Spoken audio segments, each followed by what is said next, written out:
Here we have the Fosi Audio SK01 headphone amplifier, equalizer, preamp. It's portable and it's Class A. But am I going to love it? Are you going to love it? Let's unbox.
Coming up, I'm going to give you a tour of the SK01.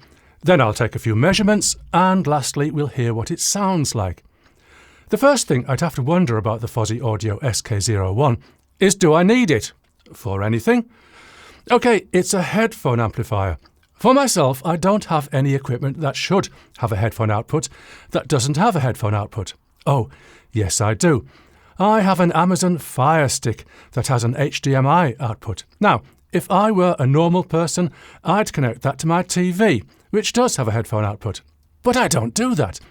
I connect it to a computer monitor, no audio, and an HDMI audio extractor, which has a headphone output, without a volume control. The wonders of the 21st century. And wouldn't I just love to be a normal person? Anyway, the SK01 will work nicely here. And the Fosi Audio SK01 is a preamp. I'm reading this in the marketing information. I can get this. I could get my vintage Philips CD100 out of the loft and plug it into the SK01, then from that to a power amplifier. The SK01 gives me a volume control. So yes, a preamp. Not an RIAA turntable preamp, but that would be a different thing entirely. Did I say my vintage Philips CD100? I meant my Crosley Cruiser, which has an internal RIAA preamp and RCA connectors on the back. Perfect. You don't think I have a Crosley Cruiser? Think again. And the Fosi Audio SK01 is an equalizer. Okay, if I'm wearing my Pro Audio hat, this is a tone control. This is an equalizer. But for enjoying music rather than creating or manipulating it professionally, basic tone controls are all you need. Anything more than treble and bass and you're fiddling. Okay, I'll allow a middle control as well. Mid-range, as we'd call it professionally. Don't fiddle. So that's what the Fosi Audio SK01 is. And is. Multi-talented. Let's take a tour. I think I'll start with the back, which has a USB-C connector for charging. Did I say it runs from an internal rechargeable battery? I have now.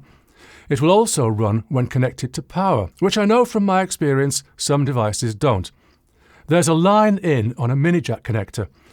I'd have thought RCA for this because inputs on mini jack, in my experience, are unusual, but not a problem of any kind. I just need to order up another RCA to mini jack cable from Amazon, because I'll need two. I have Prime, but when are we getting those same-day drone deliveries we were promised? Flipping over to the front, we have the outputs. Hooray! Headphone outputs on both mini jack and full-size jack. I do so like full-size jacks. Everything should be full-size. Let's look at the top with all the fun stuff. That's Fosi Audio's slogan, by the way. Hi-Fi made fun. I thought it was fun already, but I don't mind even more fun. So we have the equalizer, or tone controls, treble, middle and bass. Yes, fun to mess with the producer's tonal balance decisions. A bit like going to a Michelin star restaurant and asking for more salt. Just kidding. Have fun. Now, here's a bit of a pro feature. In the olden days of home studios, bedroom producers would have a mixing console, like the big consoles in studios, but built down to a price. One of the common omissions was an EQ out switch. This is important so you can compare your EQ decisions with the original flat to make sure you're making things better. Also, some would say that if you don't need EQ, the signal shouldn't be going through the EQ because it will be slightly degraded. And so here we have an EQ out button, or rather a tone defeating button. I approve. Let me touch on the gain switch. Again, this is something we have in Pro Audio. Here we get just two positions, less gain or more gain, but I can see this being useful for a range of sources. Of course, you'll use the gain switch in conjunction with the volume control. Just find a combination of settings that you like, and don't worry. I've been waiting to get onto this, the loudness switch. This goes back into history, the 1980s and 90s, where hi-fi amplifiers and boomboxes, and probably other equipment besides, would have a switch labelled loudness. I came across so many people who thought the purpose of the switch was to make it louder. Even after I explained what it's for, the response would be, "No, it's to make it louder." Okay, I'll try again. It's about the response of the human ear. The frequency response of the ear is flatter when sound is louder, so we hear all the lows, mids and highs pretty much the same. But when the sound is quiet, the response to lows and highs falls off, and we hear mostly mids. Okay? So, if you're listening late at night in your apartment, that was the commonly given scenario, you'd have to play your music quietly, so you'd miss the lows and highs. And here, my friends, is the purpose of the loudness switch. You switch it in when you're playing quietly, and it boosts the lows and highs, so you hear a more balanced sound. To be honest, loudness was never the right word. What the right word should have been, tell me in the comments. But here, nicely, we have loudness. I'll just say this again. You use it when you're playing quietly. Or just switch it in any time you fancy. No one's going to know. Talking about loudness, there's an over loudness indicator. What I get from the manual is that it flashes when the output is 2 volts or more. This doesn't really tell us all that much because if you're using it with a hi-fi system, the volume you hear depends on the gain of your power amplifier, the sensitivity of your speakers, and the reflectivity of your room. With headphones, it largely depends on the impedance. Low impedance headphones will normally be louder than high impedance for the same amount of volts. I wouldn't be at all surprised if some people use the over loudness indicator as a loud enough indicator. Just like in the days of cassette decks, people would take the red zone on the meters as a target to aim for rather than avoid. I'll just throw it in here that if you're driving hi-fi equipment from the Fosi SK01, 2 volts RMS is probably on the point of clipping, so if you see that light come on, you're clipping. That's bad. Don't do it. Let's round off the tour with some specifications, which I have from the manual. OK, output power high. I presume the gain switch in the high position. 2.4 watts into 32 ohms. My headphones are 32 ohms, so I'll be interested to see how loud this gets. In the low position, 300 milliwatts into 320. I think that should be 32 ohms again, which is fine if you're using the SK01 as a preamp. I'm having fun here. The signal-to-noise ratio is 10,800. I'm sure it means 108 dB, which is fine. Total harmonic distortion is less than 0.001% at T kHz and 770 millivolts. I've never come across that mysterious frequency of T kHz. I suspect it's 1 kHz. The noise floor is 200. No, I don't know. Minus 200 dB would be impossible, so make of this what you will. I doubt if I'll hear any. Crosstalk is 8,308. Again, I presume minus 83 dB. That's okay for stereo. dB compared to what reference? I don't know. The classic 0.775 volts RMS, perhaps? Frequency response, 20 Hz to 20 kHz. Great, that's classic. But there should be decibel limits, plus or minus 0.1 dB, for instance. Here we have 40.0548. No, I've got nothing here. Something you don't often see is terminating impedance, 163,000. I'll guess this is input impedance. If it's ohms, it's a bit on the high side of normal, but Fosi's marketing does say you can use the SK01 with an electric guitar, which needs a high input impedance, so it's probably reasonable. Lastly, the battery capacity, 2,500 milliamp hours. I'd rather know how long the battery will last, but I suspect it's a decently long time. That was from a version of the manual that I found online. It looked authentic, but now I've done the unboxing, I have the actual manual from the package, and what we can see is that the power outputs are both into 32 ohms. The signal-to-noise ratio is 108 decibels. The total harmonic distortion is less than 0.001% at 1 kHz and 770 millivolts. The noise floor is 20 microvolts. Crosstalk 83 decibels. I think that's meant to be minus 83 decibels. Frequency response 20 Hz to 20 kHz, plus or minus 0.05 dB. And the terminating impedance is 16 to 300 ohms. So I think what that means is a suitable impedance of whatever you attach the output to. And there we have it, the correct and true specifications from the manual. Okay, now that we know lots of stuff about the Fosi Audio SK01, what shall I do with it?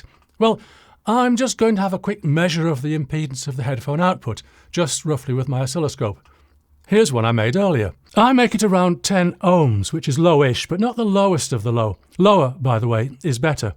It would be interesting to see what someone, maybe with more sophisticated test equipment, can come up with. Now, this business of Class A, it means that there's current flowing through the output devices at all times, and that current is diverted to the output according to the signal. Other than that would be Class AB, which economises on current, but audiophiles don't like it so much. Or Class D, but I'll be going on forever. I'm not entirely sure whether it's just the line output or the headphone output as well that's Class A, but I would hope Class A all round, and we exchange a bit of battery life for audiophile satisfaction. Cutting to the chase, you want to hear it, don't you? I'm going to use my unboxing music and first compare input with output flat, no tone controls. I'll flip back and forth between the two.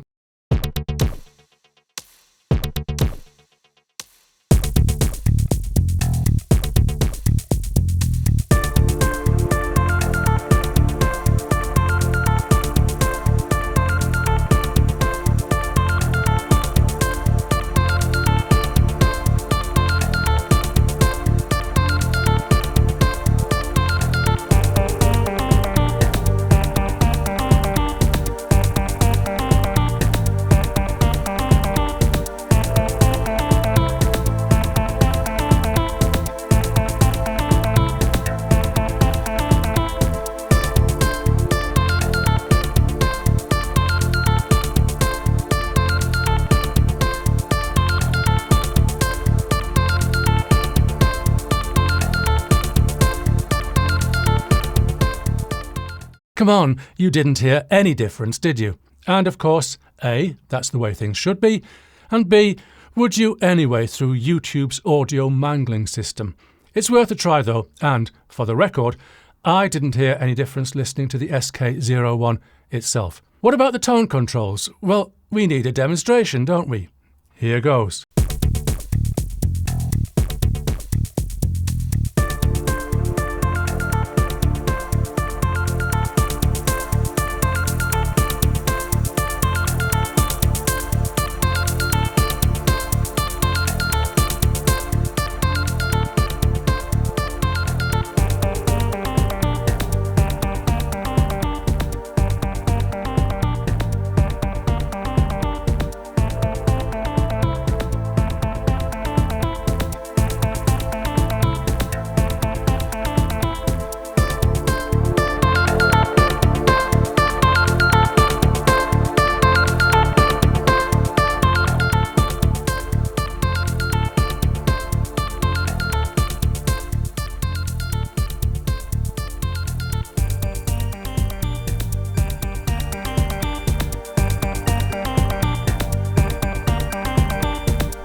So that's it, the Fosi Audio SK01 headphone amplifier, equalizer or preamp. By now you should know whether you'll have a use for it and whether you want it. Fosi Audio sent me this, by the way, but there's no other payment from them. Purchase links in the description. See you soon. One more thing. This is my oscilloscope. If I tell you that the top trace is the input and the bottom trace is the output, what do you make of it? In the comments.